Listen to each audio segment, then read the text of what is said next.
and say Cyril Smith is abusing boys in Norview School. He stole the paperwork from the headmaster's office. We still have the paperwork today. Theresa May said she lost it. She didn't lose it all. She didn't lose it all. Because Linda wouldn't let them lose it all. Because Linda kept it all and then passed it to me before her death. The first time it was talked about publicly in a big way was through this guy, Simon Danchuk, who wrote the book Smile for the Cameras. Yeah, boo. Yeah, boo. Because he never said nothing after the book was released. And he's never said anything since the book's been released. So, yeah, he was the one who wrote the book. He was the one who confirmed.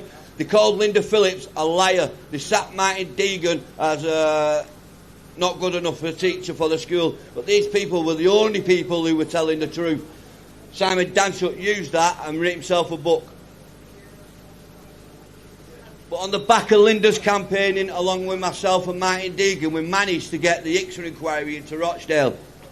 The Ixer inquiry was the independent inquiry into child sexual abuse.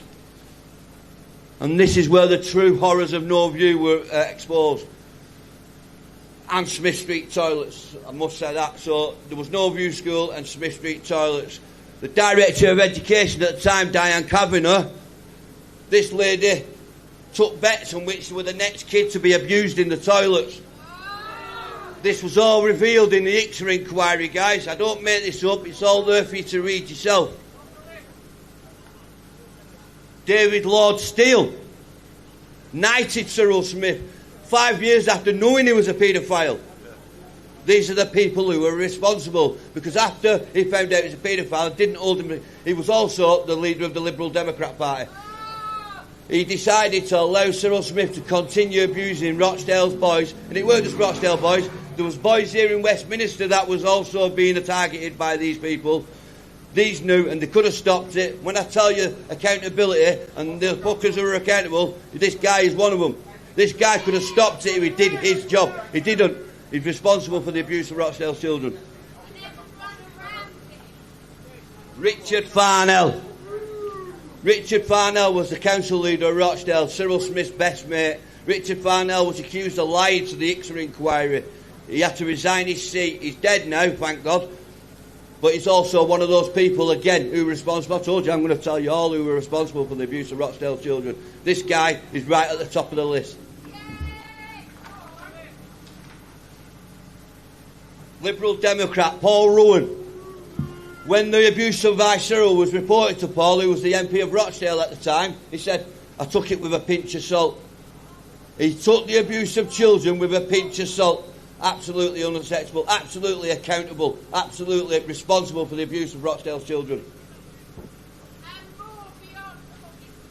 Sir Tony Lloyd, former Police and Crime Commissioner and former MP of Rochdale. So in 2013, Mr Lloyd and Mr Colin Lambert from the Brexit Party at the time, he was a Liberal Democrat at the time and council leader, decided to have a meeting where the full horrors were revealed of Norview School. From that day forward, it was buried. He buried it, and it was never spoken about again until the Ixer inquiry. So again, this man's passed away. We can't hold him to account, but he should have, we should have done while he was alive. We didn't. We missed the trick. Colin Lambert, ladies and gentlemen. I know he was part of the Brexit Party. I can hear Brexit Brian shouting at me somewhere. But he was Labour at the time. He was a Labour council leader who turned a blind eye to the Rochdale's children being abused, not just through Norview. He also played a prominent role in the grooming gang cover-ups as well. So this guy's double jeopardy. This guy needs to be in the dock. He's still here. He should be in the dock along with the rest of them. Jim Dobbin, the deputy leader of Rochdale Council, also former MP for Heywood and Middleton. Again, he's dead now, thank God. But he was also one of those that told Simon Danchuk, when Simon Danchuk stood up about the grooming scandal, they told him, you need to be quiet because it'll have a detrimental effect on votes. That says everything. We'll not cover this grooming scandal because it's bad for votes. Our children meant less than votes. Elsie Blundell, ladies and gentlemen. So the people I've mentioned, Tony Lloyd, Richard Farnell, Simon Danchup, Elsie Blundell was the secretary to all three. She's now MP for Heywood and Middleton. She's just been sacked for a councillor role because I've just got her the sack.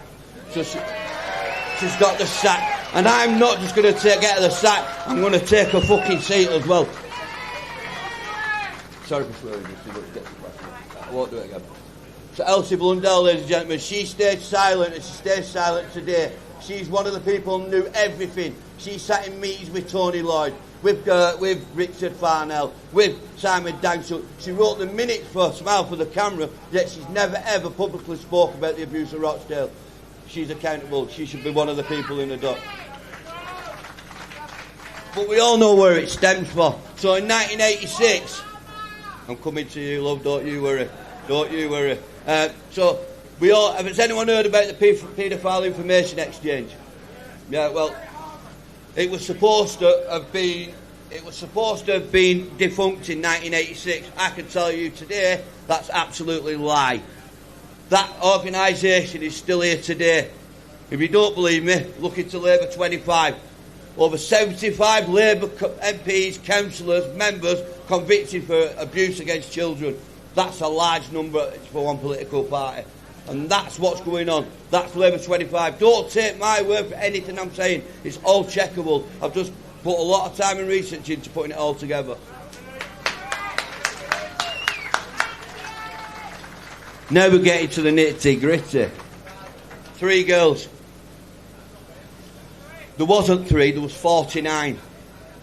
9 men convicted. There wasn't 9 men, there was 1,400 men.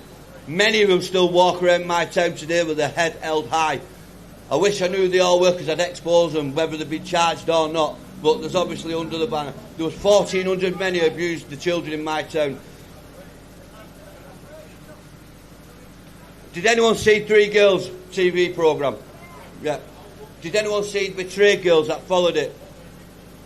So there was a BBC programme called Betrayed Girls where the blame for 3 girls was put on all you.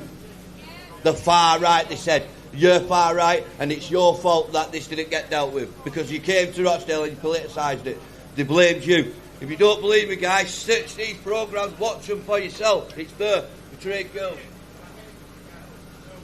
So the lady who likes to call herself a whistleblower, Sarah Rowbotham, I have full contact with the 3 girls named in the 3 Girls programme. They're the people who I work with on a weekly basis. One of them 3 girls have never ever met this lady. Yet she claims to be the saviour of Rochdale. It's a lie. There needs to be an inquiry. She needs questioning. One of the true heroes of the Rochdale grooming scandal was Maggie Oliver, the police officer. She tells us they didn't want the truth to come out, but people like me, people like Ian and the other speakers you're going to see today, we did, and we will get the truth out there. Ladies and gentlemen, Nazir Afzal, and he does deserve a round of applause, ladies and gentlemen, because he was the only man at the time. Let me just say how it was. When he became Crown Prosecution Lead for Greater Manchester, he had to check the itinerary of evidence. When he checked the evidence, he seen there was a baby's fetus held on ice in evidence of a 13-year-old girl. It was at that point he double-crossed Keir Starmer, who was his boss, and said, no, this is DNA evidence I'm going to pursue. He was told not to pursue because these girls' chaotic lifestyles were the reason for their own abuse. Bullshit. There was child abuse. He told us. He told us. I'm coming for her as well. Sir Peter Fahey. Sir Peter Fahey was Greater Manchester Chief of Police. He was the one in the 3 Girls programme that you watched, the copper at the table that said, this is the girls' lifestyle choices. This is not for the police to act upon. That's who that is. He must be held to account. But he wasn't. He was giving OBEs and MBEs instead. The first inquiry into the abuse of Rochdale came through a Labour MP, actually, by the name of Anne Coffey, and she exposed her own party. It's very hard to get these reports, but they're out there if you want to source them. Take nothing what I say for granted. Please go away and check everything I say. Fact check me, because I've done the work. I'm just giving it to you on a plate. Go and have a look. It's all there.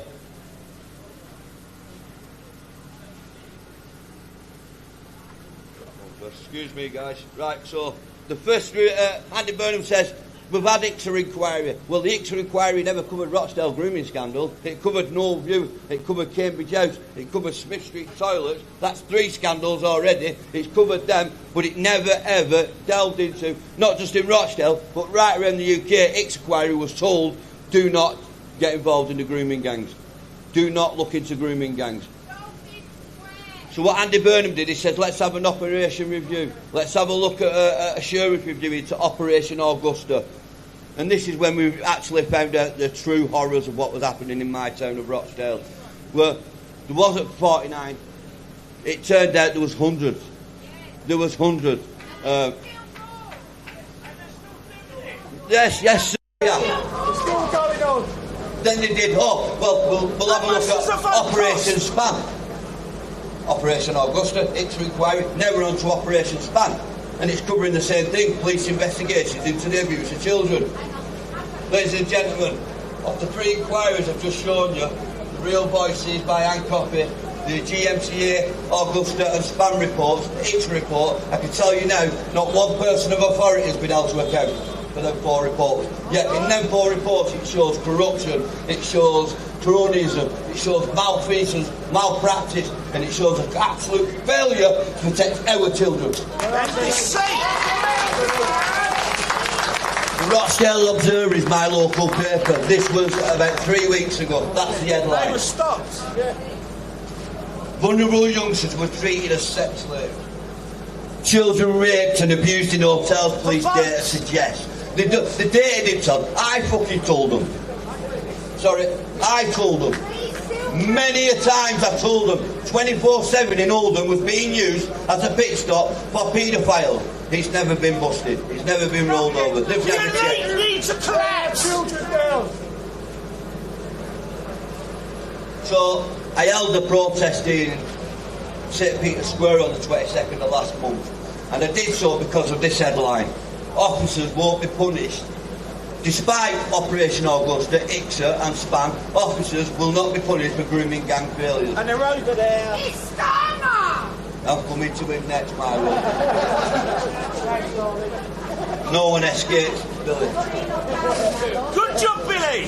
Ladies and gentlemen, Keir Starmer. Listen, a bit louder because he can't hear you. Keir Starmer was a lead of public prosecutions. He issued Nazir Hassel a memo saying these girls' chaotic lifestyles were the reason for their own abuse. Accountable action. Accountable action. He enjoyed it. Ladies and gentlemen, Jackie Smith. I said, ladies and gentlemen, Jackie Smith.